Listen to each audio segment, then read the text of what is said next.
Assalamualaikum warahmatullahi wabarakatuh. Perkenalkan, nama saya Atta Aganta Wirabuana dengan NIM 203111437. Di sini saya akan mempresentasikan tentang materi-materi apa saja yang udah didapatkan dari mata kuliah manajemen keuangan strategik pada kelas setelah ujian tengah semester. Nah, di pertemuan ke-8 membahas tentang kapital struktur. Jadi struktur modal dijelaskan dengan menggunakan ilustrasi pembagian kursi pesawat yang hanya memiliki pintu keluar. Dari ilustrasi penumpang tersebut dapat diperhatikan bahwa penumpang pesawat di bagian baris paling depan first class adalah COGS, adalah employee dan supplier, yaitu berkewajiban yang harus dipenuhi perusahaan pertama kali. Kemudian barisan kedua business class adalah interest, yaitu para debt holders yang menguntungkan kepada perusahaan, di mana perusahaan berkewajiban membayar utang tersebut. Setelah itu di baris ketiga itu ada yang namanya trade cost, disebut tax atau pajak adalah government yang harus ditanggung perusahaan, dan yang kursi terakhir atau economy class adalah para pemegang saham, biasa disebut shareholder. Di sini para pemegang saham menjadi yang terakhir dalam pemenuhan kewajiban perusahaan. Kemudian ada utang ekuitas yang murah, yang atau disebut dengan utang, karena jika perusahaan mendapatkan keuntungan melebihi ekspektasinya, utang tetap dibayar berdasarkan kesepakatan awal. Sedangkan ekuitas yang kepemilikan modal atau saham, seperti pada ilustrasi pesawat terbang yang dijelaskan dijelaskan di awal, berada di barisan paling belakang atau bisa disebut memiliki resiko yang sangat besar. Hal tersebut dibayar paling akhir karena perusahaan akan menyelamatkan barisan paling depan tersebut terlebih dahulu, atau yang disebut COGS tadi. Kemudian di pertemuan ke-9 membahas tentang cost of capital. Menentukan biaya modal yang tepat sangat penting bagi perusahaan, karena perusahaan akan berjalan dan berkembang dengan modal tersebut.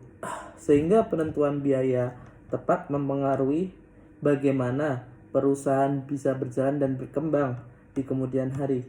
Perumusan biaya modal berasal dari ekuitas yang berada pada risiko dan cara pembeliannya, membuat adanya perbedaan bisnis saat berjalan, sehingga biaya modal bisa digabungkan agar optimal. Kemudian di pertemuan ke-10 membahas tentang cost of capital. Untuk menentukan biaya modal yang tepat sangat penting bagi perusahaan, karena akan berjalan dan berkembang dengan modal tersebut, sehingga penentuan biaya yang tepat mempengaruhi bagaimana perusahaan bisa berjalan dan berkembang, dan cara pengembalian dan berkembang di kemudian hari. Perumusan biaya modal berasal dari ekuitas yang berbeda dari resiko, dan cara pengembaliannya membuat adanya perbedaan bisnis saat berjalan, sehingga biaya modal bisa digabungkan agar optimal. Kemudian di pertemuan ke-10 membahas tentang dividend policy atau stock repurchase. Apa sih yang dimaksud dengan kebijakan dividen? Nah, di sini kebijakan dividen merupakan keputusan apakah laba yang diperoleh perusahaan pada akhir tahun akan dibagikan kepada para pemegang saham dalam berbentuk dividen tadi, atau akan ditahan untuk menambah modal guna pembiayaan sebuah investasi di masa yang akan datang. Kemudian apa sih alasannya saham tersebut kembali? Nah, ini pengembalian saham, alasannya yang pertama adalah alternatif untuk mendistribusikan uang tunai sebagai dividen. Yang kedua, untuk mengubah struktur modal. Yang ketiga, digunakan saat karyawan menggunakan opsi saham. Kemudian pembelian kembali tidak berpengaruh pada harga saham. Informasi perubahan harga saham. Penggunaan pembelian kembali mungkin mengirimkan sinyal yang mempengaruhi harga saham. Tetapi sebenarnya pengembalian yang akan yang akan menaikkan harganya ini akan menaikkan harganya. Kemudian jika investor mengira pembelian kembali akan menaikkan harga saham, mereka semua akan menjual saham sehari sebelumnya yang akan menurunkan harga saham tersebut. Dividen bersifat sticky, artinya output yang dihasilkan dari dividen mengikuti dengan hasil kinerja perusahaan atau laba perusahaan tersebut, di mana ketika perusahaan mendapatkan laba yang besar, maka nominalnya dividen yang didapatkan para investor juga akan besar. Namun ketika perusahaan mendapatkan laba yang kecil, maka dividen yang didapat juga akan kecil. Jadi perbandingannya itu setara gitu.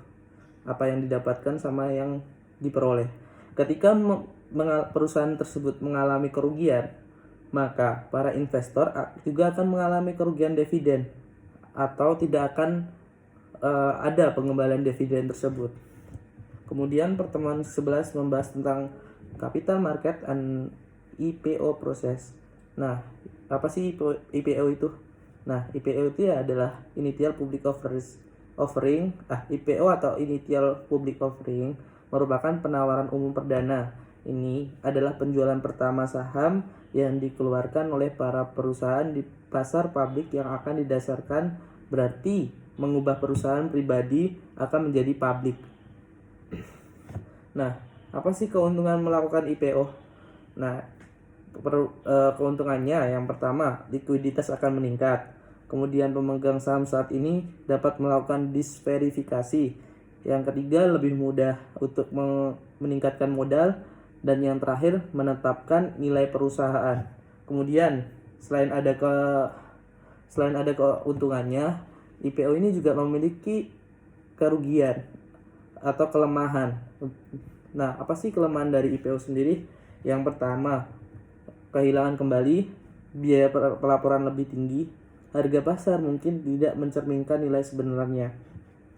Resiko yang harus dihindari adalah ketika harga cenderung tinggi, namun berpotensi mengurangi jumlah saham yang bisa terjual. Karena IPO lagi-lagi adalah penawaran pertama, jadi kita harus benar-benar memikirkan kelangsungan ke depannya seperti apa. Percuma saja harganya tinggi, namun realitanya harga tinggi pun tidak menjamin IPO ini berhasil. Sedangkan jika kita konsisten walaupun dengan harga yang rendah, dalam harga yang rendah itu, namun lama-lama akan terkumpul menjadi IPO dan mensukseskan IPO sendiri. Kemudian pertemuan ke-12 membahas tentang behavioral finance. Nah, behavioral finance ini investor behavioral in decision making and market anomaly. Mengapa irasionalitas investor bisa terjadi? Karena karena manusia itu mempunyai emosional dan selain rasio. Keduanya bekerja sama dalam membentuk reaksi jangka pendek maupun jangka panjang. Emosi adalah sesuatu yang kompleks karena mengandung aspek kognitif, psikologis, sosial, dan perilaku. Salah satu alasan mengapa manusia menjadi bias dalam pengambilan keputusan adalah karena adanya preferensi yang tergantung bagaimana opsi tersebut disajikan. Hal itulah yang menjadikan terkadang manusia irrelevan dalam pengambilan sebuah keputusan. Yang bisa dilakukan dalam menghindari bias dalam pengambilan keputusan adalah dengan melakukan psychological pricing, dengan membuat tawaran harga yang berbeda tetapi pada dasarnya tidak berbeda jauh, atau bahkan sama sekali dengan harga dari aslinya tersebut. Mungkin itu saja yang bisa saya sampaikan dari materi setelah UTS dari pertemuan ke-8 sampai 12. Kurang lebihnya mohon maaf. Wassalamualaikum warahmatullahi wabarakatuh.